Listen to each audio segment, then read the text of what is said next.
Hello, Brawlhalla fans, and welcome to a Raven stream.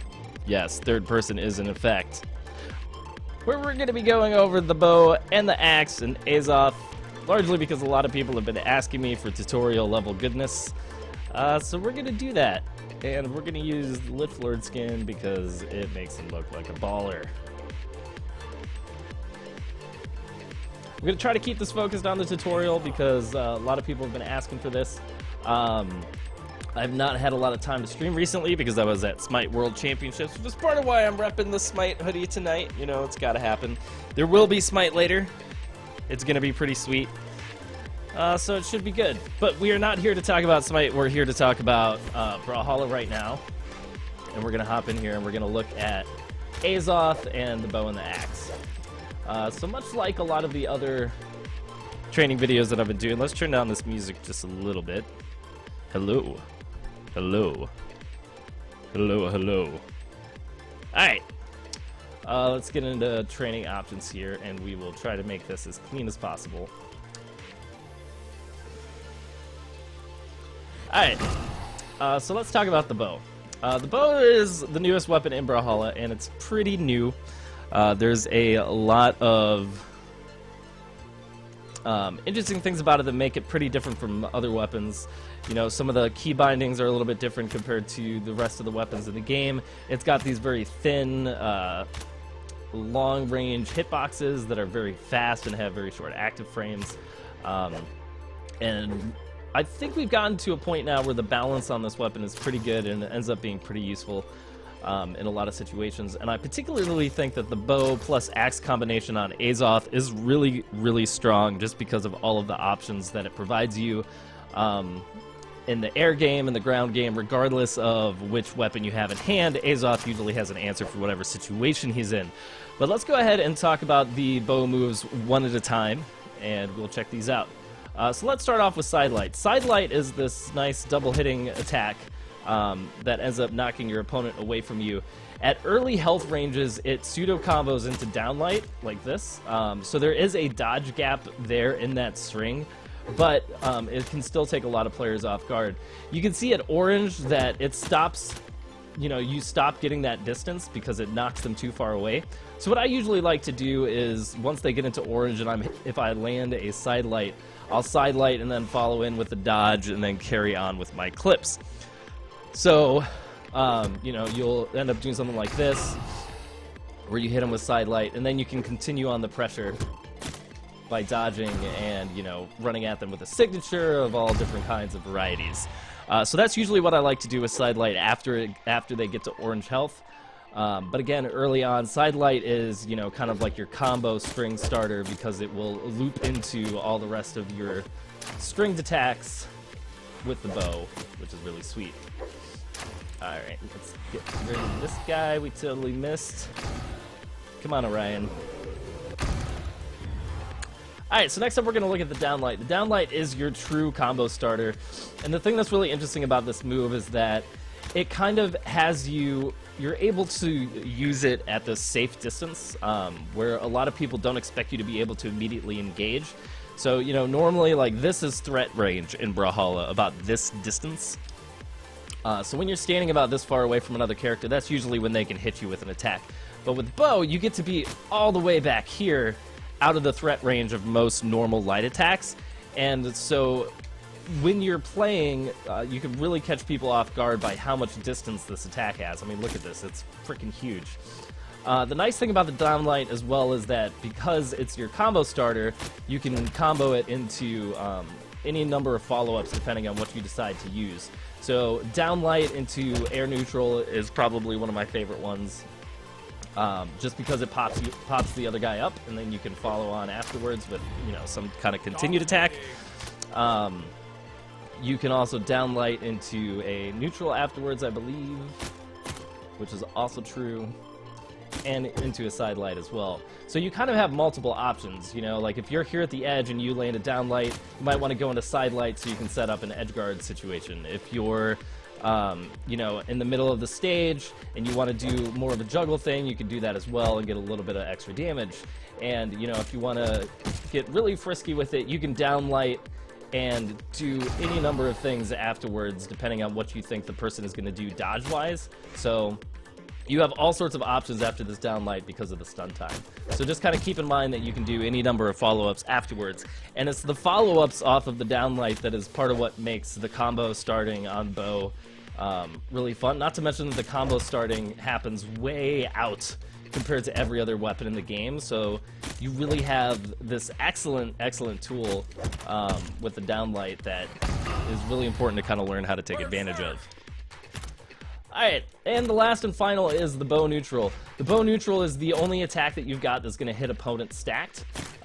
So, you know, if you're standing right on top of somebody and you sidelight, you know, it's going to miss. If you downlight, you're going to jump out of the way. So if you're right on top of somebody, you want a neutral. And what's cool about the neutral is that, you know, it's an anti-air and it's also this juggle. And you can do all sorts of things after it because it, again, puts your opponent into that juggle state. So, you know, you can use this as a kind of get-off-me move, but as opposed to a lot of other get-off-me moves on the ground, you have to be ready to follow it up with some kind of an air attack. It does, you know, if somebody is sleeping, you can hit them with a signature right afterwards, but it's not typically the best course of action. But yeah, this is the move that hits stacked, and it's your juggle starter, and it's pretty decent anti-air as well. You have to aim it really carefully. It's kind of situational as an anti-air because of how fast it is, and also because of the really strict angle. You know, you can see like the active frames on it aren't very long, but you know, it's there. It's a tool. You should use it. Alright, so let's talk about the air moves. Sidelight we'll start off with. Sidelight comes out a little bit faster than most other sidelights. It's slightly shorter range. It's kind of similar in range to the Katars, but it doesn't propel you nearly as much at a downward angle, but it does hit at a down angle. Let's go ahead and move this over to... What the hell is this singing? Get out of here, Brandon Strader. Okay. Alright. Continuing on. We did sidelight at the beginning, Magma Bob. Alright, let's see. Let's change this character to jumping. Alright, so, sidelight. So sidelight is going to hit people at a downward angle, which is part of what makes it really good for edgeguarding, because much like the Katar slap, you're going to get this nice downward hit off of it. It comes out pretty fast. The priority in it is more based on speed as opposed to reach, and you can see just how much I've played bow by how much I'm missing this, which is kind of hilarious. But hey, you're used to seeing what my tutorial videos look like. It does pretty standard damage, you know, and the interesting thing about the sidelight, I think, on the bow compared to others is that it's a little bit easier to land on grounded opponents. Like if you're, you know, coming in right on top of somebody, let's make him stand still again. You know, so like if you want to hit like really meaty on a grounded opponent, you can do that at long range and then just kind of keep going afterwards. Alright, sidelight, however, is not your best air tool. There are far more better air tools on the bow. Sidelight kind of being that panic one when you need something really fast. Probably the best air tool that we have is the air neutral. I'll show this in just a second once we get Orion here jumping again. So air neutral has just got these upward hitboxes, and you can see the move comes out pretty fast. But what's interesting about it is that because of the amount of hurtbox coverage you've got, it out-prioritizes a lot of other air moves. It either gets there first, or it gets there first because it starts up faster, or it gets there first because it's got better hurtbox coverage than, say, like, it completely beats spear ground pounds, for example, which I think is hilarious and awesome. You can also hit people pretty low to the ground with this, so, you know, like, it hits pretty much anywhere in the game when you're landing it. So if we put Orion, like, back to a standstill, you know, like if I'm coming in with a downlight or whatever, and I'm at the distance where it misses, you know, I can come in afterwards and hit him with a neutral and just kind of pick him off the ground with it. And since it's also another straight-up juggle starter, it's another thing that puts players into the air, which is awesome. So, Mutant Fish, the chat is going to be in the video, so it will be immortalized. All the dumb shit you say will be seen forever. Yeah, so if you're the kind of person who likes to come in like right on top of a person like vertically, because it's one of the you know, defensive gaps in the game right now. Like, you can just land on top of people's heads and get a neutral. It even works pretty well as fast falling. So, yeah, just keep that in mind. Now, part of the reason why the neutral is so good is because it juggles people, and once they're in the air, the bow recovery is, like, one of the best recoveries in the game right now. You can see it's got these massive hurt boxes that reach around everything. It's even awesome on corners. Let's see if we can get Orion to stand over here on the corner. Go, Orion. Stand still. There you go. I mean, you can do this crap, like, super easy because of the way that corners work in the game.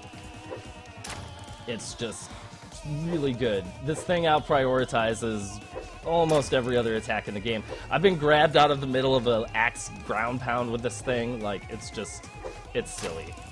It's got so much reach. It's awesome. So once you do have them in the air, you know, don't be afraid to chase after them with the recovery, because it is going to have a lot of priority. And, you know, now after some of the balance improvements, it will actually eventually kill people, which is also nice. Yeah, so we talked about recovery, we talked about sidelight, we talked about air neutral, air side.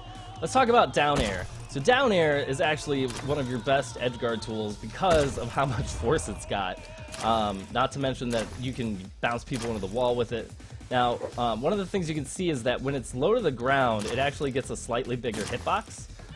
If it doesn't hit the ground, you don't get that splash effect.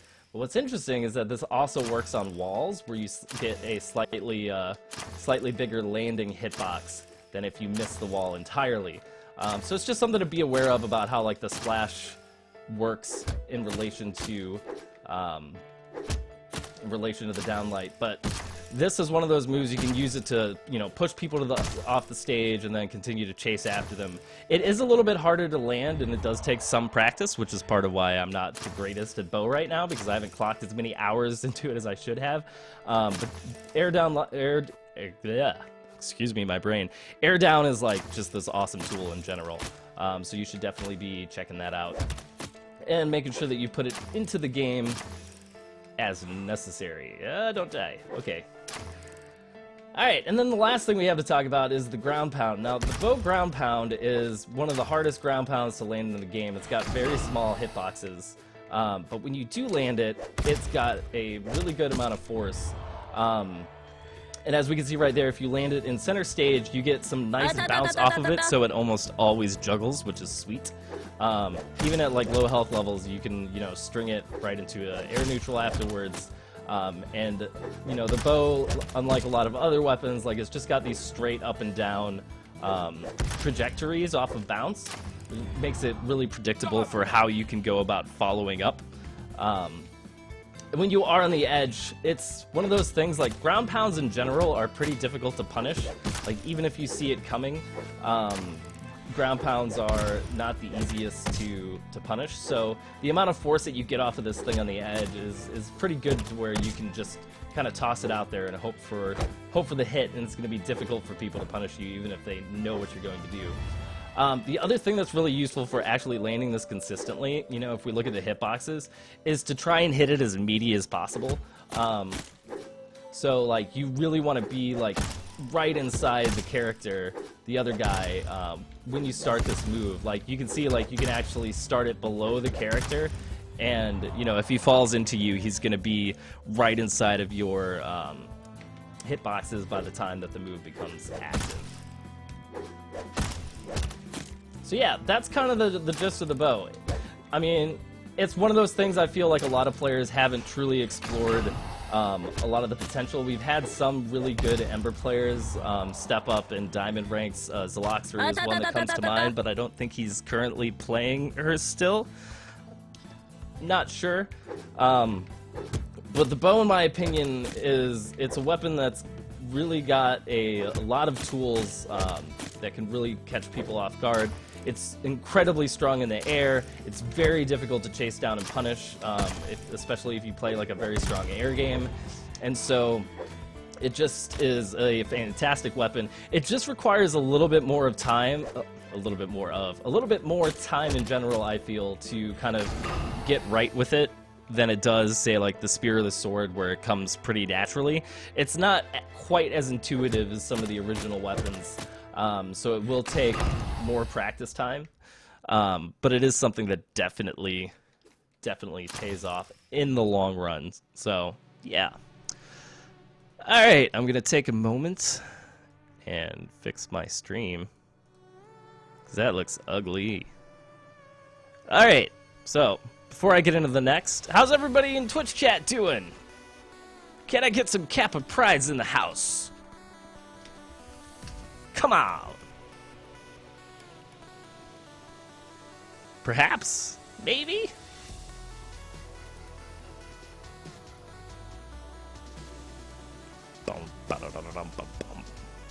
No, nobody's like, no Kappas today. Alright, I see how it is, Twitch chat, you know. Oh, hey, there come the Kappas. Alright, thank you. Thank you, everybody. Alright.